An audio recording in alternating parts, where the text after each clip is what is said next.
प्राचीन काल की बात है, शूरसेन देश में एक चक्रवर्ती सम्राट, अगर इस प्रसंग को बहुत ध्यान से सुनोगे तो काफी लाभ प्राप्त होगा। मोह का नाश करने वाला बहुत उत्तम प्रसंग है, अहंकार का दमन करने वाला बहुत उत्तम प्रसंग है, भगवत प्राप्ति के लिए बहुत उत्तम प्रसंग है। प्राचीन काल की बात है, शूरसेन देश में चक्रवर्ती सम्राट महाराज चित्रकेतु राज्य करते थे। वो इतने धर्मात्मा थे कि बिना जोते बोए पृथ्वी अपने आप अन्न देती थी, अपने आप रस देती थी, अपने आप फल देती थी। गेहूं बोने की जरूरत नहीं, अपने आप जैसे जंगली फल फूल होते हैं ऐसे सब अन्न रस फल फूल होते थे। धर्मात्मा राजा की ऐसी राज्य वृत्ति में स्वयं पृथ्वी सब फल फूल अन्न रस देती थी बिना जोते बोए। और उनके 1 करोड़ रानियां थी। संतान नहीं हो रही थी तो रानियां बढ़ाते चले जा रहे थे, और किसी में भी ऐसी सामर्थ्य नहीं कि संतान उत्पन्न कर दे। इसका आध्यात्मिक भाव समझ लीजिए। चित्त ही चित्रकेतु है और उसकी करोड़ों वृत्तियां ही रानियां हैं, और उसका फल भगवान की प्राप्ति है। अगर वृत्ति भगवान में नहीं लगी तो व्यर्थ ही है। ये करोड़ों वृत्तियां ही रानियां हैं। चित्रकेतु अर्थात चित्त ही, चित्त की वृत्तियां करोड़ों होती हैं, चित्त एक और चित्त की वृत्तियां करोड़ों, और उसका फल भगवान वासुदेव की प्राप्ति हो जाना, वही संतान की उत्पत्ति है। किसी में भी फल उत्पन्न करने की, संतान उत्पन्न करने की योग्यता नहीं रही। रानियां बढ़ती गई 1 करोड़, कोई संतान नहीं, कोई गर्भ धारण करने की सामर्थ्य नहीं रख रही थी। चित्रकेतु के पास किसी बात की कमी नहीं थी। सुंदरता, उदारता, युवावस्था, कुलीनता, विद्या, ऐश्वर्य, संपत्ति सब कुछ था, पर संतान नहीं। 1 करोड़ रानियां सब बांझ। बड़ी चिंता उनको हुई। सारी पृथ्वी के एक क्षत्र सम्राट, 1 करोड़ सुंदर रानियां, समस्त वैभव, पर एक भी संतान नहीं। अब उनके हृदय में बहुत जलन, बहुत ताप कि मेरा जीवन व्यर्थ है। जो गृहस्थ है और उसके पुत्र संतान नहीं होती, उसको पुत नाम का नरक प्राप्त होता है। अगर भगवान को अपना मानकर भजन कर ले तो हर ऋण से मुक्त होकर परम पद को प्राप्त हो जाता है। कल एक विदेश से आए हुए भगत थे, शायद ऑस्ट्रेलिया या कहां, इसे ही बोल रहे थे। कहे थे हम 2-4 साल से प्रवचन सुन, बड़े अच्छे साधक थे, तो उनका हम भगवान का भजन न करें। मेहनत से कमाते हैं, कभी कोई पाप कर्म नहीं करते, किसी से कोई मतलब नहीं है, अपने परिवार का पोषण करते हैं, जरूरी भगवान का भजन करना, फिर क्या हमें मोक्ष नहीं प्राप्त होगा? हम कहा नहीं, दुर्गति प्राप्त होगी। क्यों? हम कोई पाप कर्म करते हैं? नहीं। पर मालिक की संपत्ति को मुनीम हड़प ले तो सबसे पहले बुद्धि खराब हो गई। भगवान की वस्तु को तुम अपना मान रहे हो और भगवान का स्मरण नहीं कर रहे हो, भगवान को समर्पित नहीं कर रहे, अपराध है।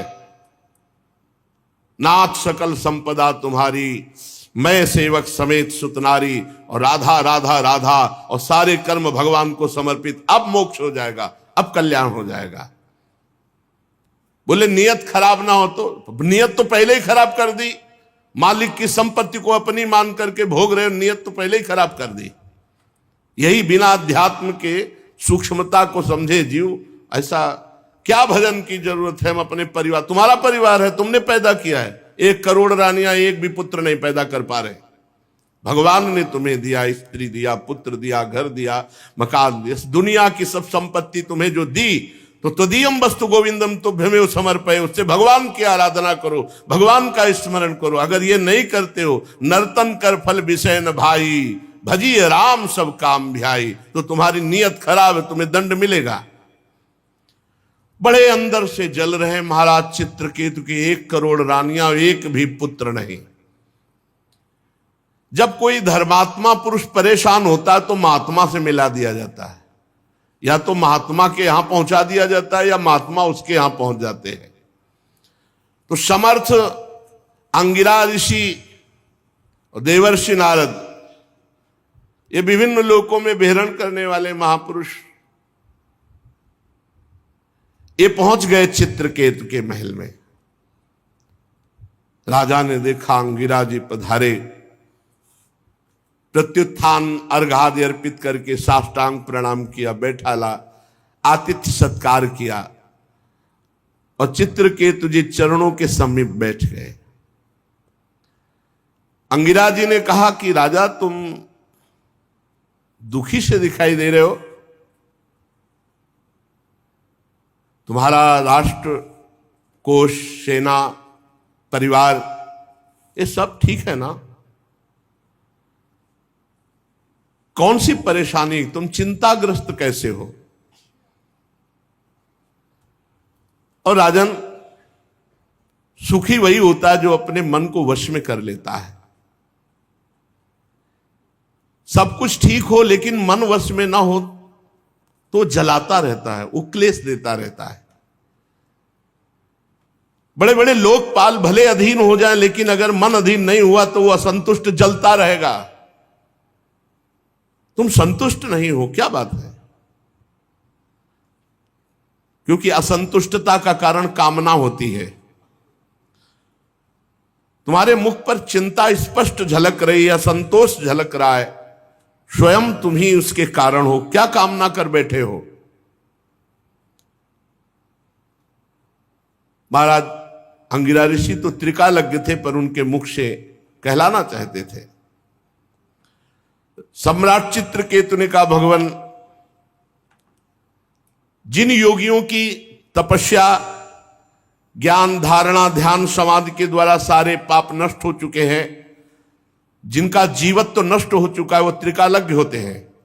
उनको अंतर और बाहर दोनों बातें पता होती है, और वो बातें आपको पता है। मैं जानता हूं आप त्रिकालज्ञ महापुरुष हैं।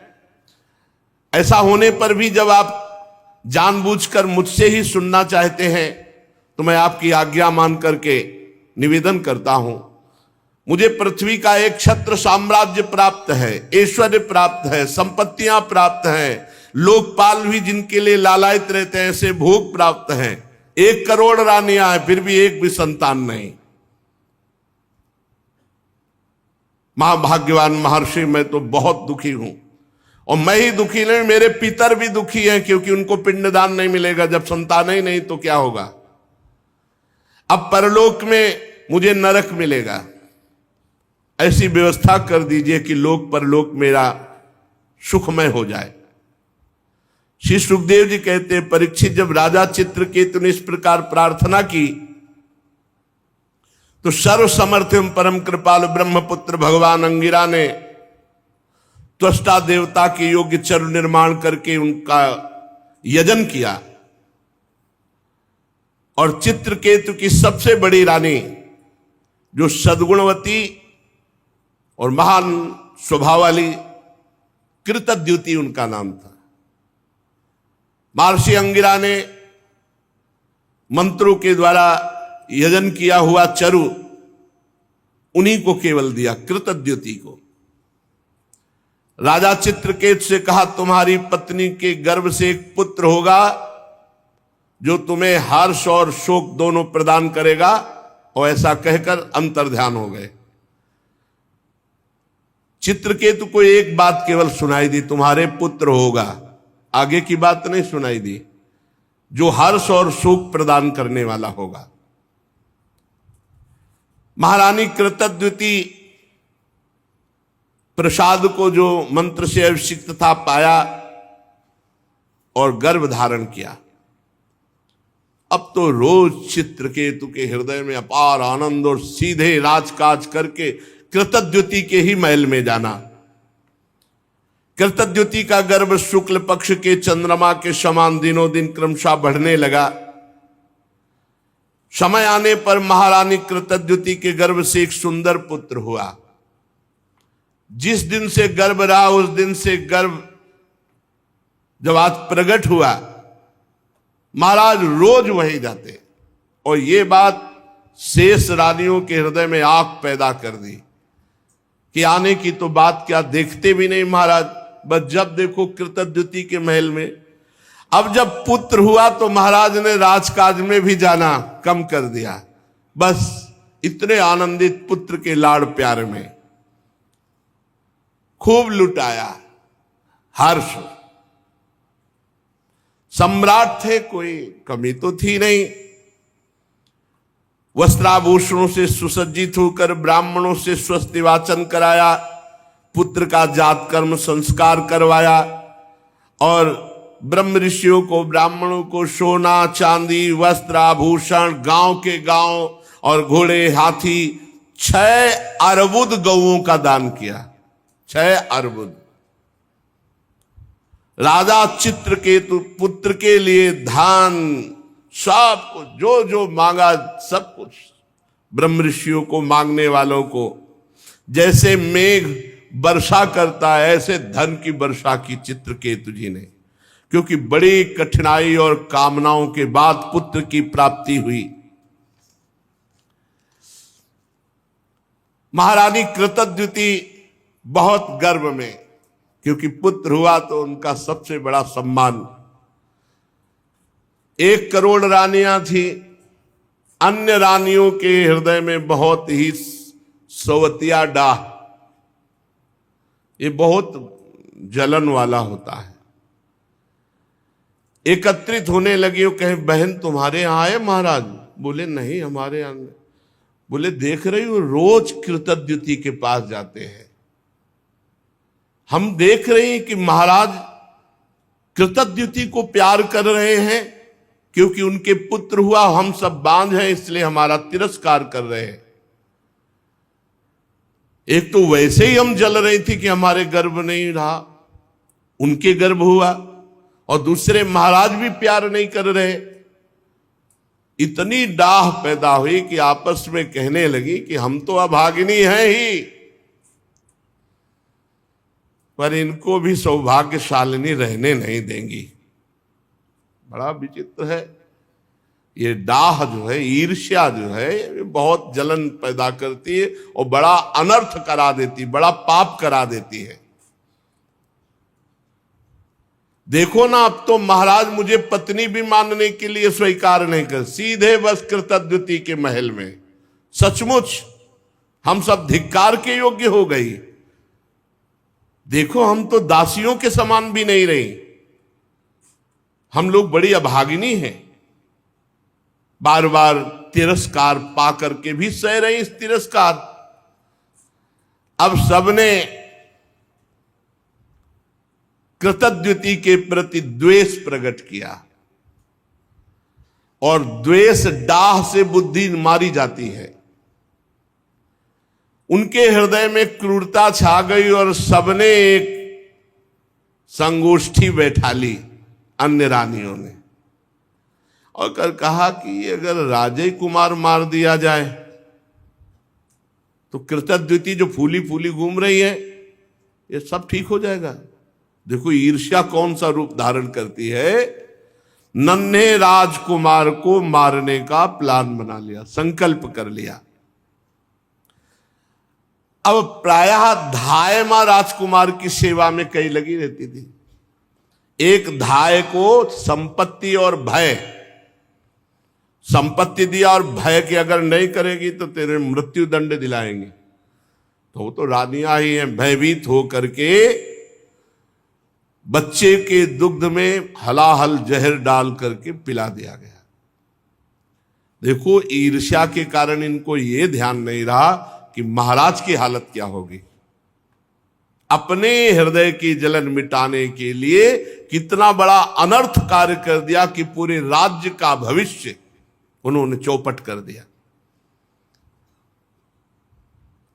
अब जब बच्चा सो रहा है तो नजदीक जाकर कृतद्युति लौट आती, हाल तो बहुत आनंद से सो रहा है, इधर उधर डोलती, लेकिन बहुत समय हो गया। अब धाय से कहा उठाकर ला बालक को, जो आ गया। धाय उस बालक को देखकर चीख पड़ी, क्योंकि अलग अलग धाय होती थी। पूरा नीला शरीर पड़ चुका था। हाय हाय चिल्लाने लगी और मूर्छित सी हो गई। धाय की यह दशा देखकर रानी दौड़ करके गई और देखा पूरा शरीर नीला, क्योंकि इतना जोर का जहर दिया गया था कि बचने की संभावना ना हो। आंखें उलट गई थी, पूरा शरीर, मुख से फेन निकल रहा था, प्राण निकल चुके थे, मृत शरीर। देखते ही वो तो मां थी, शोक से मूर्छित होकर गिर गई। शरीर अस्त व्यस्त, फिर होश आवे, फिर मूर्छित। रनिवास की सब रानियां एकत्रित हो गई। वो हत्यारिनी भी, वो कृतद्युति से ज्यादा नाटक कर रही थी रोने और बेहोश होने का, जिन्होंने जहर दिलाया था। कोई जान ही न पावे कि ये सूचना राजा को। अब सोचो राजा की हालत क्या हुई होगी, जो इतनी मनौती के बाद एक पुत्र हुआ था। महाराज तो ये बात सुनते ही कि राजकुमार की मृत्यु हो गई, धड़ाम से गिर गए। मंत्री आज उनको पकड़ करके धीरे धीरे ला रहे, बाल खुले हुए, वो तो वही जानते हैं जिनके हृदय में कभी ऐसी पीड़ा हुई हो। लंबी लंबी सांस लेते हैं, आंसुओं की धारा कपोल को भिगो रही और कुछ बोल नहीं पा रहे, बस फिर मूर्छित हो जाते। फिर मंत्रीगण उठाकर उनको महल तक लाए। पति प्राणा रानी कृतद्युति अपने पति की दशा और अपने बच्चे की दशा देखकर विलाप कर रही। महारानी की भी स्थिति, महाराज की स्थिति, पूरा नगर व्याकुल, पूरा महल हाहाकार। अरे विधाता, तू कितना निर्दयी है, कृतद्युति जी कहती है। तू अपनी सृष्टि के प्रतिकूल चेष्टा करता है। बड़े आश्चर्य की बात है, हम बूढ़े तो जिंदा बैठे, हमारा बच्चा पधार गया। क्या बिगाड़ा था तुम्हारा इस बच्चे ने, या क्या बिगाड़ा था हमने? वास्तव में अपने पापों का कर्म भोगना पड़ता है। प्राणियों के जन्म मरण का कोई और दोषी नहीं, अपने ही कर्म होते हैं, अपना ही प्रारब्ध होता है। अगर अपना ही प्रारब्ध सब कुछ है तो विधाता तो किस बात का विधाता? हमें लगता है कि तूने कभी किसी से संबंध नहीं जोड़ा, स्नेह नहीं किया, प्रेम नहीं किया, इसीलिए तू इतना निठुर है। इस बच्चे को मार करके तेरे को क्या मिला? फिर दौड़ करके पुत्र को छाती से लगाती, बेटा तुम मुझे अनाथ और दीन करके क्यों चले गए? आंख खोलो तो सही, ऐसे जैसे मोह आविष्ट जन, ऐसे विलाप। राजकुमार उठो उठो, देखो तुम्हारे पिता कितने व्याकुल हो रहे, देखो हमने कितना सुंदर भोजन बना रखा, ऐसे विलाप कर रहे हैं। प्यारे लाल, अगर तुम्हारी मुखारविंद की मुस्कुराहट देखने को नहीं मिली तो मेरे प्राण निकल जाएंगे। श्री सुखदेव जी कहते, परीक्षित, चित्रकेतु और रानी कृतद्युति अपने मरे हुए पुत्र को बार बार छाती से लगा के ऐसे फूट फूट कर रो रहे हैं, विलाप कर रहे हैं। सारा नगर शोक में डूब गया कि अरे भविष्य में होने वाले राजकुमार राजा होते और उनको विष दे दिया गया, ऐसा। अब कोई वहां समझाने वाला तो है नहीं। फिर वही दोनों महापुरुष आ गए, महर्षि अंगिरा और देव ऋषि नारद जी। इसी असत जब कोलाहल मचा हुआ है महान दुख का, राजा चित्रकेतु तो मृत प्राय होकर पुत्र के पैरों के पास पड़े हैं। अंगिरा और देवर्षि नारद जी गए और कहा, राजेंद्र उठो उठो। वो महाराज के जो देखा जिन्होंने पुत्र दिया था वही महाराज आए, चरणों महाराज महाराज। तो उन्होंने कहा राजन सावधान सावधान, तुम जिसके लिए इतना शोक कर रहे हो बालक पहले तुम्हारे पूर्व के जन्म में कौन था जानते हो? तुम उसके कौन थे जानते हो? अगले जन्म में वो तुम्हारा क्या बनेगा, तुम उसके कौन बनोगे जानते हो? अरे राजन, जैसे हवा के प्रवाह से बालू कण मिल जाते हैं फिर अलग हो जाते हैं, ऐसे ये ना यहाँ कोई किसी की पत्नी ने, यहाँ कोई किसी का पुत्र है, कर्मानुसार कुछ समय के लिए आया फिर चला जाएगा। जैसे कुछ बीजों से दूसरे बीज उत्पन्न होते और नष्ट हो जाते हैं, ऐसे भगवान की माया की प्रेरणा से कुछ उत्पन्न होते कुछ नष्ट होते रहते हैं। ये चक्र चलता रहता है। सत्य वस्तु परमात्मा है। सत्य वस्तु ये पुत्र पत्नी ये व्यवहार नहीं है, इनमें विराजमान परमात्मा है। भगवान सबके अधिपति हैं। जन्म मृत्यु आदि विकार शरीर के होना है, निश्चित होना है, सबके होंगे, हम तुम भी जाएंगे। और उस परमात्मा का कभी नाश नहीं होता, अविनाशी का। राजन, जैसे बच्चे घर घरौंदे बनाते हैं, खेल खिलौने बनाते हैं, खेलते हैं, बिगाड़ देते हैं, ऐसे ये संसार का खेल है। वो भगवान इसको अपने आप में रचता है, अपने आप से खेलता है, अपने आप का विनाश करता है। तुम क्यों इतना विकल हो रहे हो? पिता की देह द्वारा माता की देह से पुत्र की देह की उत्पत्ति होती है। पिता माता और पुत्र इन तीनों में परमात्मा विराजमान है, कोई नहीं जान पाता। बाहरी दृष्टि से अपने संबंधों को मान लेते हैं और जब समय आता है बिछुड़ते तो हाय हाय करते हैं। ये सब अविद्या कल्पित, माया कल्पित है। जब महर्षि अंगिरा और देवर्षि नारद जी चित्रकूट को समझा बुझा रहे थे तब उन्होंने मुख धोया और धैर्य धारण करके कहा कि ज्ञानवान महान आप, इस समय मेरी बुद्धि काम नहीं कर रही। आप अवधूत वेश में हम पर कृपा करने भगवान ही आए हैं। मैं जानता हूं भगवान के प्यारे ब्रह्मवेत्ता, जब हम जैसे कोई धर्मात्मा दुखी होते तो अपने आप आकर कृपा करते हैं। सनत कुमार, नारद, ऋभु, अंगिरा, देवल, असित, अपांतरतम, भगवान व्यासदेव, मार्कंडे, गौतम, वशिष्ठ, भगवान परशुराम, कपिल देव, सुखदेव, दुर्वासा, याज्ञवल्की, जातुकर्ण, आरुणि, रोमस, च्यवन, दत्तात्रेय, आसुरी, पतंजलि, वेदशिरा, बौद्ध मुनि, पंचशिरा, हिरण्यनाभ, कौशल्य, श्रुतदेव, ऋतध्वज, ये सिद्धेश्वर भूमंडल में घूमते ही रहते हैं।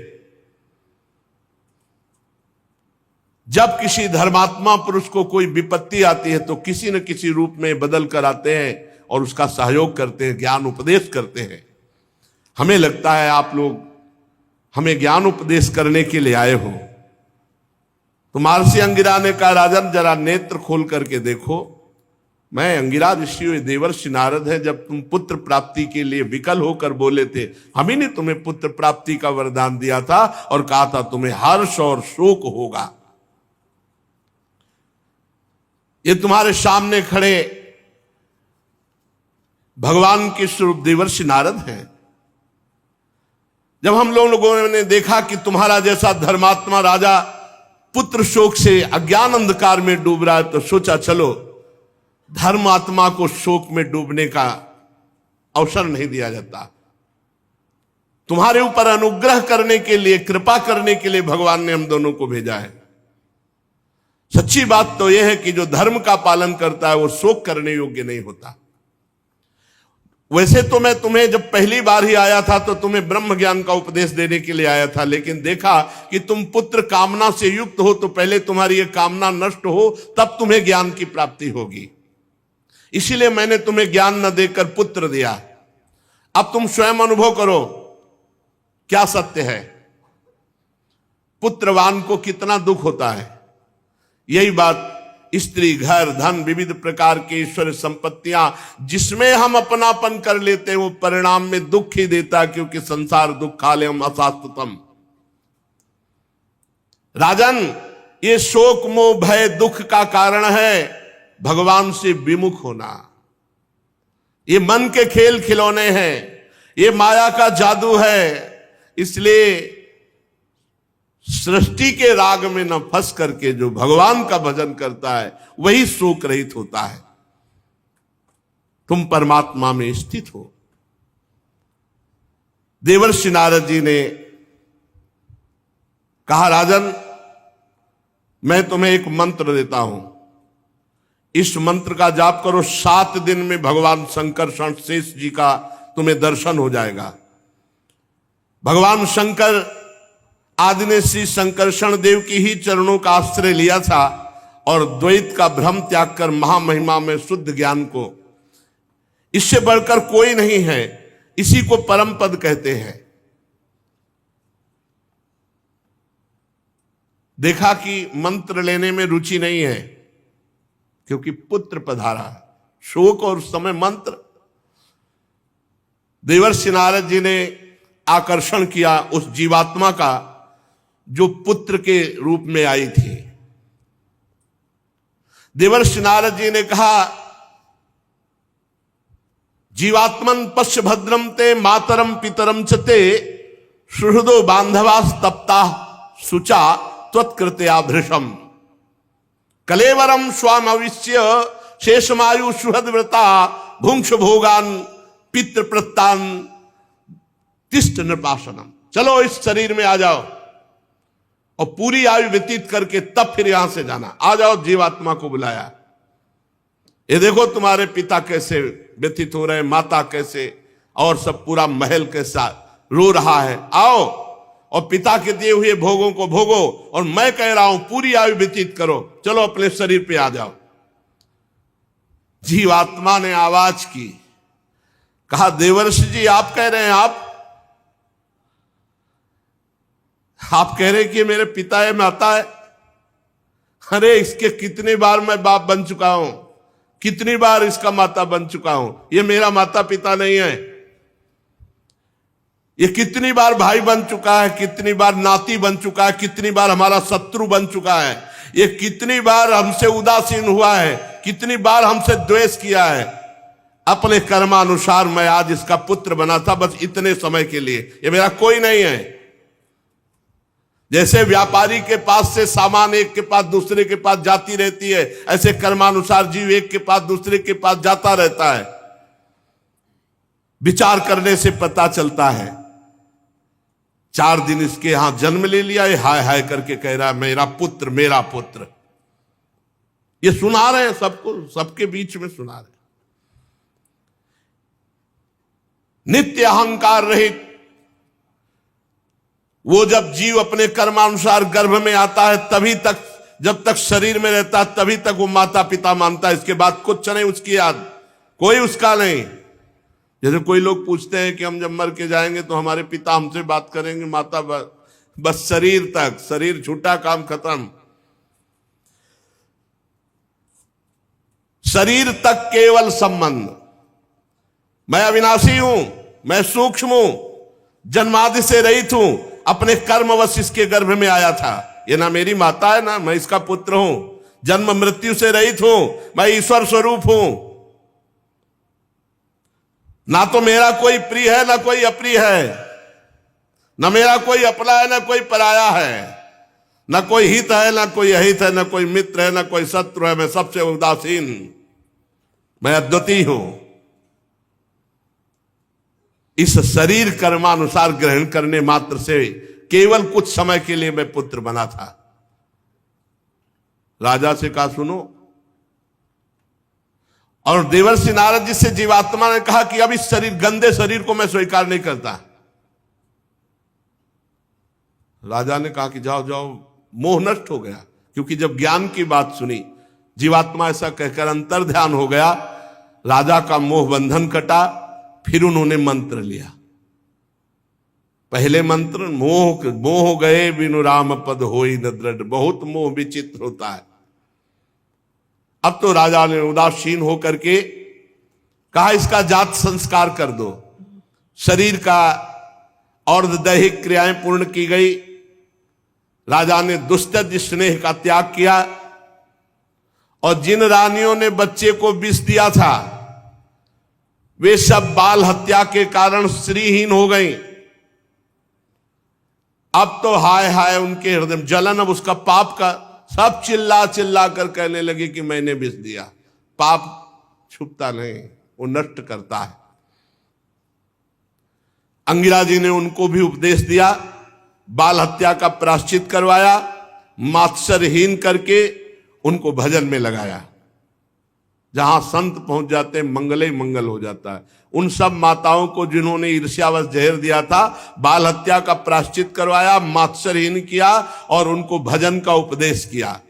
अंगिरा जी और नारद जी के उपदेश से राजा चित्रकेतु के हृदय में वैराग्य, उन्होंने तत्काल संपूर्ण राज्य छोड़ दिया और जो मंत्र दिया था उसका एकांत में यमुना जी में विधि पूर्वक स्नान करके समस्त धार्मिक क्रियाएं की और संयतेंद्रीय होकर के नारद जी को जो गुरुदेव के रूप में वर्ण करके उनके द्वारा दिए हुए मंत्र से, अब नारद जी ने कहा कि सुनो, मंत्र तो है, मैं एक विद्या का उपदेश करता हूं जिससे तुम बहुत जल्दी महान पदवी को प्राप्त हो जाओगे। ओम नमस्तुभ्यं भगवते वासुदेवाय धीमहि प्रद्युम्नाय निरुद्धाय नमः संकर्षणाय च नमो विज्ञानमात्राय परमानंद मूर्तये आत्मा रामाय शांताय निवृत्तद्वैत दृष्टये आत्मानंदानुभूत्यैव न्यस्त शक्तिर्मये नमः ऋषिकेशाय महते नमस्ते विश्वमूर्तये वचस्यु परते प्राप्य यैकैको मनसः स अनाम रूपस्यन्मात्रः सोऽव्यान्नः सदसत्परः यस्मिन्निदं यतश्चेदं तिष्ठत्यप्येति जायते मृण्मये स्वीयो मृज्जातिस्तस्मै ते ब्रह्मणे नमः यन्न स्पृशन्ति न विदुर्मनो बुद्धीन्द्रियासवः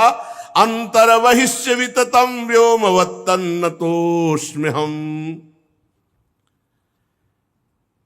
ओंकार स्वरूप भगवान वासुदेव प्रद्युम्न निरुद्ध और संकर्षण रूप से क्रमशः चित्त बुद्धि मन और अहंकार के अधिष्ठाता है। मैं आपके इस चतुर्व्यूह रूप को बार बार नमस्कार करता हूं।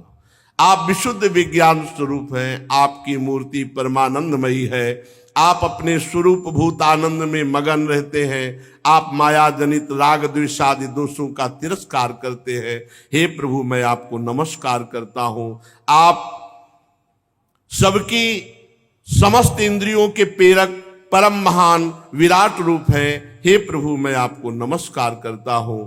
मन सहित वाणी आप तक ना पहुंच करके बीच से ही लौट आती है। उसके उपरत हो जाने पर जो अद्वितीय नाम रूप रहित चेतन मात्र और कार्य कारण से परे की वस्तु होए, वो प्रभु आप है। आप हमारी रक्षा कीजिए। नारद जी ने इस महाविद्या का उपदेश किया। देवर्षि नारद अपने शरणागत भक्त चित्रकेतु को इस विद्या का उपदेश करके महर्षि अंगिरा जी के साथ अंतर्ध्यान हो गए। चित्रकेतु ने देवर्षि नारद के द्वारा उपदिष्ट मंत्र और विद्या के अनुसार 7 दिन तक केवल जल पीकर बड़ी एकाग्रता से रात दिन अनुष्ठान किया, जप किया। 7 रात के पश्चात राजा चित्रकेतु को विद्याधरों का अखंड आधिपत्य प्राप्त हो गया। इसके बाद कुछ ही दिनों में इनका मन और भी शुद्ध हुआ, तो इन्होंने देखा देवादिदेव भगवान संकर्षण शेष जी सामने विराजमान है। उन्होंने देखा कि पहले बड़े बड़े सिद्धेश्वर, फिर उनके बीच में गौरवर्ण नीलांबर धारण किए हुए भगवान शेष जी, सिर पर किरीट, बाहों में बाजूबंद, कमर में करदनी, कलाई में कंगन, आभूषण चमक रहे, नेत्र रत्नाने हैं, मुख पर प्रसन्नता छा रही। भगवान शेष जी का दर्शन करके चित्रकेतु पूर्ण निष्पाप हो गए। अंतःकरण स्वच्छ निर्मल हो गया। हृदय में ऐसा आनंद आया कि शेष भगवान के दर्शन से अश्रु प्रवाह होने लगा। रोम रोम आनंद से खिल उठा। आदि पुरुष भगवान शेष जी के चरणों में बार बार नमस्कार। आंखों से आंसू टपक रहे, बार बार भगवान के चरणों में प्रणाम कर रहे हैं। प्रेमोद्वेग से एक अक्षर भी नहीं निकला। बहुत देर तक वो रुदन करते रहे। भगवान शेष जी की कुछ भी स्तुति न कर पाए। थोड़ी देर बाद भगवान की कृपा शक्ति से उनमें कुछ बल आया। तब अपनी विवेक बुद्धि से मन और इंद्रियों को समाहित करके भगवान के द्वारा प्रेरित भगवान की स्तुति करने लगे। चित्रकेतु जी, चित्रकेतु जी ने कहा, हे अजित, जितेंद्रियम समदर्शी साधुओं ने आपको जीत लिया है। अजित जिता सममति भी साधुभिर भवान जितात्मभिर भवता विजितास्ते पिच भजता मकामात्मनाम या आत्मदोति करुणः। जिन्होंने अपनी इंद्रियों पर विजय प्राप्त कर लिया है, जो सब में भगवान का दर्शन करते हैं, ऐसे संतों ने हे अजित आपको जीत लिया है। आपने अपने सौंदर्य, माधुर्य, कारुण्य आदि गुणों से अपने भक्तों को वश में कर लिया है। अहो आप धन्य हैं। जो पुरुष निष्काम भाव से आपका नाम जप करते हैं, आप करुणा परवश होकर अपने आप को उन भक्तों को दे डालते हैं।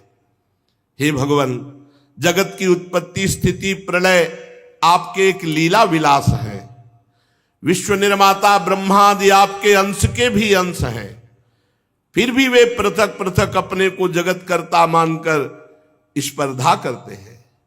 नन्हे से नन्हे परमाणु से लेकर बड़े से बड़े महातत्व पर्यंत संपूर्ण वस्तुओं के आदि अंत और मध्य में केवल आप ही विराजमान हो। छोटे से छोटे परमाणु में भी आप विराजमान हैं। अणुअणियान महतो महियान। प्रभु, कोई भी वस्तु ऐसी नहीं जिसमें आप न विराजमान हो। भाई यही बात समझ में आ गई तो सर्वत्र भगवान का साक्षात्कार। जो नर पशु केवल विषय भोगों में लगे हुए हैं, आपका भजन नहीं करते हैं, उनको नरक की प्राप्ति होती है। आप कह दो कि हम कुछ पाप नहीं, रह ही नहीं सकते बिना पाप किए। अगर भगवान का भजन नहीं तो बुद्धि शुद्ध नहीं तो पापाचरण तो होगी। और सबसे पहली बात, आप भेजे ही गए हो भजन करने के लिए मानव देह में। यदि सत्कर्म नहीं किया, भजन नहीं किया तो अपराध है, दंडनीय। ये भागवती का अपराध है। राजकुल का नाश होने के बाद जैसे उसके अनुयायियों की जीविका चली जाती है, ऐसे ही जो देवताओं की आराधना करते हैं, तो जब सृष्टि में उनका नाश होता है तो उनके आराधकों का भी नाश हो जाता है। हे परमात्मन, आप ज्ञान स्वरूप हैं। जो सकाम भावना से युक्त होकर के अन्य अन्य उपासना में लगे हैं, आपका भजन नहीं करते, वो जन्म मृत्यु के बंधन से कभी मुक्त नहीं हो सकते। जीव को सुख दुख की प्राप्ति कराने वाली ये कामनाएं ही हैं, ये द्वंद्व हैं। इसलिए हे अजित, विशुद्ध भागवत धर्म का जिसने आश्रय ले लिया, जो निरंतर भजन करता है, जिसके आप ही हो संग्रह परिग्रह अकिंचन है, जो आप में ही अपनी अहमता ममता समर्पित कर दिया है, वो इस आवागमन से मुक्त हो जाता है। अन्य कोई उपाय नहीं। जो भागवत धर्म का पालन करता है, जिसका सब कुछ भगवान ही है, जो रात दिन भजन करता है, वही इस आवागमन से मुक्त होता है। भगवान, आपके दर्शन मात्र से मेरा अंतःकरण का सारा मल धुल गया। आपके अनन्य प्रेमी भक्त देवर्षि नारद जी ने मुझे जो जो कहा था वो सब ठीक वैसा ही मिला। हे अनंत, आप संपूर्ण जगत की आत्मा हैं। अतएव संसार में जितने प्राणी हैं, उन सबका बल आप हैं। चाहे जुगनू हो चाहे सूर्य, जुगनू से लेकर सूर्य तक आपसे ही प्रकाशित है। अर्थात छोटे बल से लेकर बड़े बल तक आपके ही बल के द्वारा सब बलवान हैं, पर कोई ये जान नहीं पाता। प्रभु आपकी चेष्टा से ही ब्रह्मांड में चेष्टा प्रकट होती है, बड़े बड़े लोकपालों में चेष्टा होती है और छोटे छोटे जीवों में भी चेष्टा होती है, आपके ही बल से। हे शास्त्र शीर्षा शेष भगवान, आपको नमस्कार है। मंत्र के प्रभाव से चित्रकेतु को विद्याधरों का अधिपति पद प्राप्त हुआ और भगवान शेष जी के दर्शन हुए। भगवान शेष जी ने कहा, चित्रकेतु, ये जो बहुत जल्दी तुम्हें हमारा साक्षात्कार हुआ ना, ये देवर्षि नारद और महर्षि अंगिरा की कृपा से। ये भगवत प्रेमी महात्मा चाहे तो जो जन्म जन्म में प्राप्त होना है वो दिनों में प्राप्त हो जाए। ये जो विद्या का उपदेश देवर्षि नारद ने किया, उसी के प्रताप से मैंने तुम्हें दर्शन दिया। मेरे दर्शन तुम्हें प्राप्त हुए, अब तुम सिद्ध हो चुके। मैं समस्त प्राणियों का आत्मा हूं, मैं पालन करता हूं, मैं ही शब्द ब्रह्म वेद हूं, मैं ही पर ब्रह्म की अनुभूति हूं। जैसे स्वप्न में सोया हुआ पुरुष स्वप्नांतर होने पर संपूर्ण जगत को अपने में ही देखता है, स्वप्नांतर टूट जाने पर स्वप्न में ही जागता है, ऐसे ये जागृत की स्वप्नमयी अवस्थाएं हैं, ये मायामयी है और इनसे मैं अतीत परमात्मा हूं। सांसारिक सुख के लिए जो चेष्टाएं की जाती हैं उनमें श्रम है, क्लेश है, परंतु जो सत्य सुख के उद्देश्य से की जाती है वो परम सुख प्रदान करने वाली है। नाम जप करते हुए सांसारिक चेष्टाएं करो, सुख मिलेगा। नाम भूल करके सांसारिक चेष्टाएं करोगे, यही फंसा के दुख के जाल में डाल देंगी। जो मनुष्य अपने को बहुत बुद्धिमान समझता है और मेरा भजन नहीं करता, कर्म के पचड़ों में फंसा रहता है, उसे विपरीत फल मिलता है। समझ लेना चाहिए, ये समझ लेना चाहिए, भजन करना अति अनिवार्य है। भजन नहीं करोगे तो दुख मिलेगा, दंड मिलेगा। इसलिए लोक में देखे हुए, परलोक में सुने हुए भोगों की चक्कर में ना पड़कर उनसे अपना पिंड छुड़ाकर मेरा नाम जप करे, मेरा भजन करते हुए अपने कर्तव्य कर्म को करे। योग मार्ग में तत्व को समझने वाला वही निपुण है जो ये बात समझ ले। जीव का सबसे बड़ा कर्तव्य, सबसे बड़ा स्वार्थ, सबसे बड़ा परमार्थ है कि वो मेरा साक्षात्कार कर ले। जाओ, आज से तुम सिद्ध हो गए। भगवान ने प्रमाण दे दिया और भगवान शेष जी अंतर ध्यान हो गए। अब विद्याधर चित्रकेतु जिस दिशा में भगवान संकर्षण अंतर ध्यान हुए थे, उसी ओर बार बार दंडवत, बार बार नमस्कार। अब तो महायोगी हो गया चित्रकेतु, विद्याधरों का अधिपति और भगवान संकर्षण का कृपा पात्र। करोड़ों वर्षों तक सब प्रकार के संकल्पों को पूर्ण करने वाली सुमेर पर्वत की घाटियों में आनंद अब सिद्ध हो गया। बस यही त्रुटि है, सिद्ध होने के बाद भी खूब भजन में लगना चाहिए। इसीलिए जो सावधान पुरुष हैं, जैसे पकड़े हुए मृग पर कभी विश्वास नहीं, ऐसे मन पर कभी विश्वास नहीं। सुमेरु पर्वत की दिव्य घाटियों में विहार, शरीर का बल और इंद्रियों का बल छोड़, क्योंकि सिद्ध। अब बड़े बड़े जन इनकी स्तुति करते, उनकी प्रेरणा से विद्याधरों की स्त्रियां उनके पास जाती। बहुत सावधानी की जरूरत है, बहुत सावधानी की। पूरे जीवन आजीवन भजन परायण। अब एक दिन की बात है कि चित्रकेतु तेजोमय दिव्य विमान पर, जो उनको प्राप्त हुआ था विद्याधरों के अधिपति पद पर, तो निकले विमान पर चढ़े चढ़े तो देखा कुछ ऋषि जो है बैठे हो, भगवान शंकर उपदेश कर रहे हैं, तो विमान पर चढ़े चढ़े गए। अरे थोड़ा तो बुद्धि ठिकाने रहनी चाहिए, ये अहंकार आ गया। देखो भगवत साक्षात्कार के बाद भी अगर भजन में त्रुटि हो गई तो किसी और की माया नहीं, उन्हीं की माया है, उतने पे भी भ्रम पैदा कर देगी। ये भी बात समझ लो। इसीलिए जो सिद्ध महापुरुष होते हैं रात दिन भजन में लगे रहते हैं, भजन से नहीं हटते। ये नहीं कि सिद्ध हो गए तो अब चलो सुमेरु की घाटियों पर विहार करते हैं। देख लो उद्दंडता नहीं गई महाराज चित्रकेतु की, बहुत जल्दी सिद्ध हो गए। 7 दिन में तो अधिपति पद प्राप्त हो गया, क्योंकि ऋषि कृपा हो गई। सत्संग बराबर मिलना चाहिए, भजन बराबर होना चाहिए। न सिद्धों की भी बुद्धि में फर्क डाल देती माया। ज्ञानी नाम पिचेताल से देवी भगवती हिसाब बलादा कृष्ण मोहाय महामाया प्रेक्षति। उन्होंने विमान पर चढ़े चढ़े देखा कि बहुत से मुनियों की सभा लगी हुई है, बड़े बड़े सिद्ध बैठे हुए हैं, और भगवान शिव आसन पर बैठे हुए, और भगवती पार्वती जी वामांग की गोद में विराजमान है। भगवान शिव की बाईं जंघा पर अंबा पार्वती जी विराजमान है, और बड़े बड़े ऋषि मुनियों के बीच में बैठे हुए उपदेश कर रहे हैं।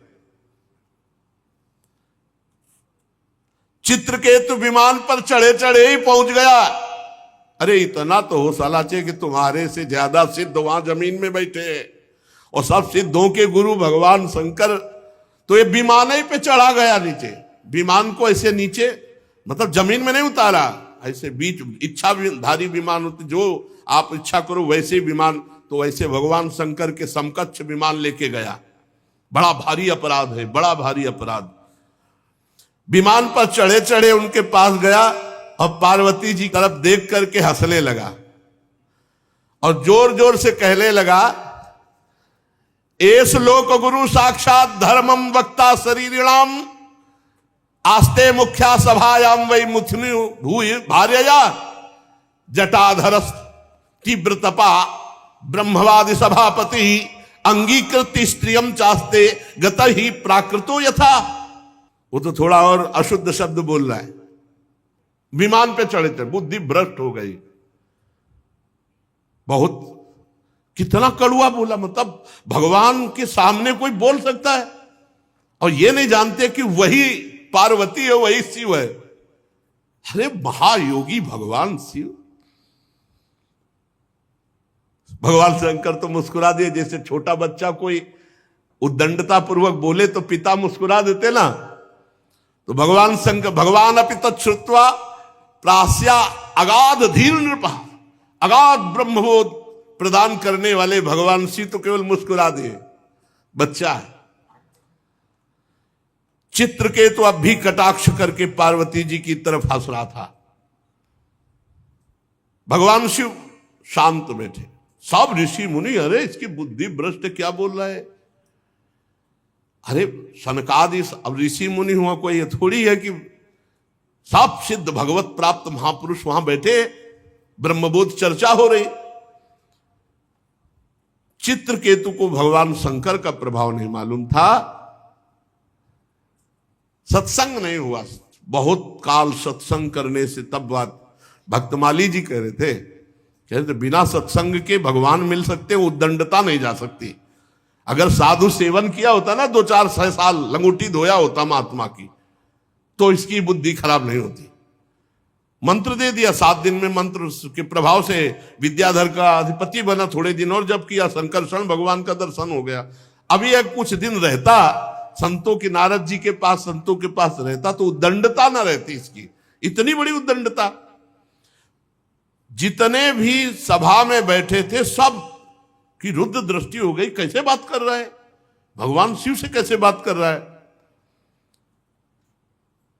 चित्रकेतु को भगवान शंकर का प्रभाव नहीं पता था, इसलिए वो ऐसे अशुद्ध शब्द बोल गया। और उसको एक अहंकार हो गया। रुषाहा देवी दृष्टाय निर्जितात्माभिमानिने, उसको घमंड था कि मैं विद्याधरों का अधिपति हूं और मैंने संकर्षण भगवान का साक्षात्कार किया। ये बहुत ही आश्चर्य की बात है। इसीलिए सत्संग अनिवार्य है। कोई भी कितना भी बड़ा सत्संग अनिवार्य है। घमंड आ गया, घमंड ना होता तो भगवान शंकर को देख के साष्टांग दंडवत होता, विमान से कूद पड़ता। विमान पे चढ़े चढ़े वहां गया। पार्वती जी ने कहा, भगवान शिव तो कुछ नहीं बोले और सभा में सबको रोष था, लेकिन सब मर्यादित, बिना शिव आज्ञा के कोई कुछ कह नहीं सकता। तो पार्वती जी बोले, अयम किम धुना लोके शास्ता दंड धरा प्रभु, हम जैसे निर्लज्जों को दंड देने वाले तुम भगवान हुए हो। वो मुझे नहीं पता था कि तुम हम जैसों को दंड देने वाले हो। निर्लज्ज शासन करने चला है। जान पड़ता है ये जो सामने बैठे हैं ब्रह्मा जी, भृगु जी, नारद जी, सनक सनंदन सनातन सनत कुमार, कपिल देव जी, मनु जी, ये जो बड़े बड़े नीचे बैठे हुए भगवान शिव से सत्संग कर रहे हैं, इनको ज्ञान नहीं है। तू आया धर्म मर्यादा का उल्लंघन करने वाले भगवान शिव को उपदेश देने। ये ब्रह्मादि महापुरुष बैठ करके चरणों की आराधना करके उपदेश सुन रहे हैं। उन्हीं मंगलों को मंगल बनाने वाले साक्षात जगत गुरु भगवान शंकर का अपमान करने वाले तू शासन करने आया है। तू किनके ऊपर शासन की चेष्टा कर रहा है?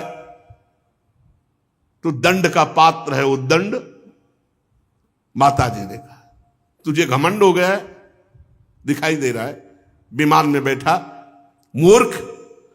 भगवान श्री हरि के पावन चरण कमलों के सानिध्य में रहने लायक नहीं तू। जिनकी उपासना बड़े बड़े सत्पुरुष किया करते हैं, उनके सामने ऐसी उद्दंड भाषा। ए दुर्मते, जा, मैं साप देती हूं तो पाप में असुर योनि को प्राप्त हो। होश ठिकाने आ गए काल चित्रकेतु के, तत्काल होश ठिकाने। माता जी, दुष्ट, भगवान शिव पर शासन करने चला है। जा, आज के बाद किसी महापुरुष का अपराध करने की तेरी हिम्मत नहीं पड़ेगी। परीक्षित जे ही चित्रकेतु को शाप दिया, सो सारा घमंड का नशा उतरा, कूद पड़ा विमान से और सिर के बल भगवान और अंबा जी के चरणों, क्षमा करो क्षमा। ये बहुत विचित्र होता है पदाभिमान। बड़ा आश्चर्य है संकर्षण भगवान का साक्षात्कार करने पर भी देखो दंडता। इसीलिए मोरे मन प्रभु अस विश्वासा, राम ते अधिक राम कर दासा। भगवान के दासों का निरंतर संग करे तो उद्दंडता खत्म हो जाएगी। भगवत साक्षात्कार होने पर भी उद्दंडता बनी रहती है। यदि सत्संग ना हो तो कहीं ना कहीं अक्रूर जी मणि लेकर काशी चले गए थे। बड़ी ऊंचाई पर पहुंचे हुए को भी माया आकर्षित कर लेती, इसलिए रोज सत्संग, खूब नाम जप, भगवत लीला कथा श्रवण, ये एक तार चलना चाहिए। अंतर पड़ा तो सिद्धों को भी चपेट में ले लेती है माया, कोई साधारण नहीं। चित्रकेतु खोपड़ी के बल माता अंबा और भगवान शिव। अब चित्रकेतु हाथ जोड़कर बार बार कांपता हुआ, प्रतिगृहणामि ते शापो मात्मनोंजलनाम्बिके। माता पार्वती जी, मैं हाथ जोड़कर आपका शाप स्वीकार करता हूं, पर आपको प्रसन्न करना चाहता हूं। माता, आपने जो शाप दिया मैं स्वीकार करता हूं, पर एक प्रार्थना है देवी। कैसी भाषा बदल गई। अभी तक कैसे बोल रहे थे, बहुत गुस्सा वाली बात बोल रहे थे। उसमें जो लिखा हमने नहीं बोला, बहुत गुस्सा वाली बात बोल रहे थे। अरे भगवान शिव को ऐसे शब्दों से, पर ये दिखाया लीला में कि अगर भजन छूट गया, सिद्धों की गणना में आकर के मनमानी सिद्ध ही, तो फिर बुद्धि भ्रष्ट हो जाती है और कहीं ना कहीं अपराध बन जाता है बड़ों के प्रति। अब कह रहे, हे अंबा, जीव अज्ञान से मोहित हो जाता है। बिल्कुल सही बात है। संसार चक्र में अपने अज्ञान के कारण भटकता है, सदा सर्वदा सर्वत्र सुख दुख भोगता रहता। माता जी, अब हे देवी, हे माता जी, हे, अब भाषा बदल गई। माता जी सुख दुख को देने वाला ना तो अपना आत्मा है और ना कोई दूसरा है, वही अज्ञान ही है। अपने अथवा दूसरे को सुख दुख का जो कर्ता मानता है वो अज्ञानी है, क्योंकि अज्ञान ही मूल इसका है। माता जी, ये जगत सतोगुण रजोगुण तमोगुण के स्वाभाविक प्रवाह में है। इसमें क्या श्राप, क्या अनुग्रह, क्या स्वर्ग, क्या नर्क, क्या सुख, क्या दुख, ये सब अज्ञान के खेल के कारण भोगना पड़ता है। ये माया ही बंधन मोक्ष और सुख दुख की रचना करती रहती है। माता जी भगवान श्री हरि सब में सम मायादि मल से रहित है। उनका कोई प्रिय अप्रिय, कोई अपना पराया नहीं है। तथापि उनकी माया शक्ति से ऐसे कार्य बन जाते हैं जिनके कारण दुख भोगना पड़ता है। देवी, ये जो मैं विनय कर रहा हूं आपसे, साप से मुक्त होने के लिए नहीं कर रहा हूं। मैं ये चाहता हूं कि मेरी अनुचित चेष्टा, मेरी अनुचित जो बात हो गई, उससे आपको जो दुख हुआ उससे मैं क्षमा याचना चाहता हूं। भगवान शंकर अब बोले,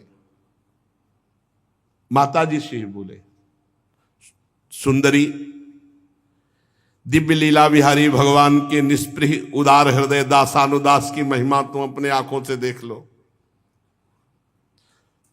जो लोग भगवान के शरणागत होते हो किसी से नहीं डरते। भगवान शिव का कैसा अगाध, कितना प्रेम है हरि से, कि देखो महिमा देखो उनकी। ये उन्हीं की महिमा से विमान पे चढ़े चढ़े हमें डांट रहा था। ये उनकी महिमा है। सुंदरी, दिव्य लीला विहारी भगवान के निष्प्रिय और उदार हृदय दासानुदासों की महिमा तुमने अपनी आंखों से देख ली। ये भगवान की महिमा, श्री हरि की महिमा। इसमें भगवान शिव गुस्सा नहीं हो रहे, वो महिमा देख रहे श्री हरि की। जो लोग भगवान के शरणागत होते हैं देवी, वो किसी से नहीं डरते, क्योंकि उन्हें स्वर्ग मोक्ष नर्क इन सब में एक भगवान की ही कृपा दिखाई देती है। उनको कोई डर नहीं है। जीवों को भगवान की लीला से ही देह का संयोग होने के कारण सुख दुख, जन्म मरण, शाप, अनुग्रह आदि द्वंद्व प्राप्त होते हैं। भगवान शंकर ने बड़ा सुंदर उपदेश किया, जल्दीबाजी में उसका स्वाद नहीं ले पाएंगे, तो फिर शेष चर्चा आगे। श्री राधा वल्लभ लाल की जय।